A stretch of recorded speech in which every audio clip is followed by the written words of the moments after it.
Congratulations on your purchase of an SMS connector.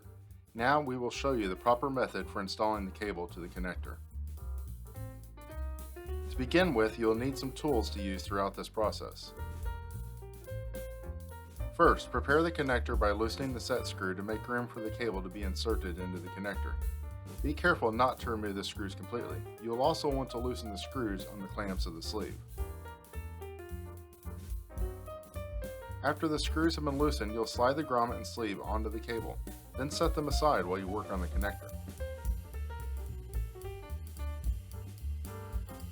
To properly strip the cable, begin by removing the outer jacket. First step is to measure the proper length according to the specifications for each connector. Next, you'll cut a small ring around the cable, then gradually cut deeper until you see the inner wires. Be careful not to cut the insulation on the wires. Take your time with this step. After you've cut your ring around the cable, place your knife at approximately a 30-degree angle and slice into the jacket.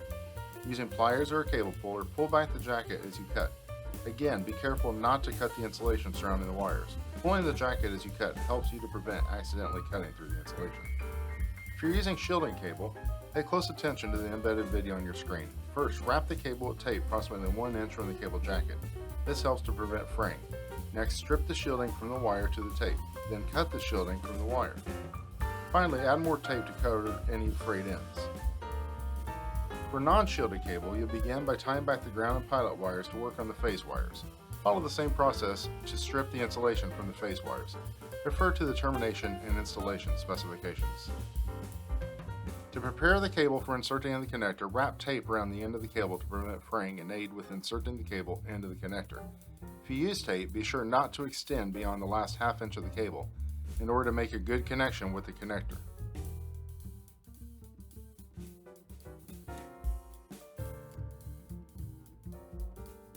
An alternative method is to tin the end of the cable, which removes the need to tape the ends.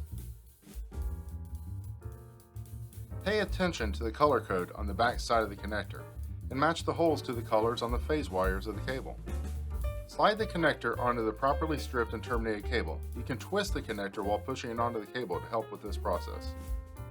After the cable is firmly in the connector, hand tighten the set screws with a hex wrench. You can verify the wires are inserted properly during this step. After the phase wires are properly installed, you can install the ground wire. Tighten the screws onto the ground wire. Next, you can strip and install the pilot wires into the connector.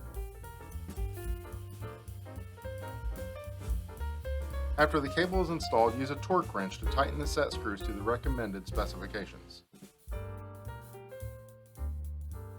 Finally, install the sleeve and grommet onto the connector and tighten the set screws on the clamps of the sleeve to provide a tight connection onto the connectors. Now you're ready to put the connector into service.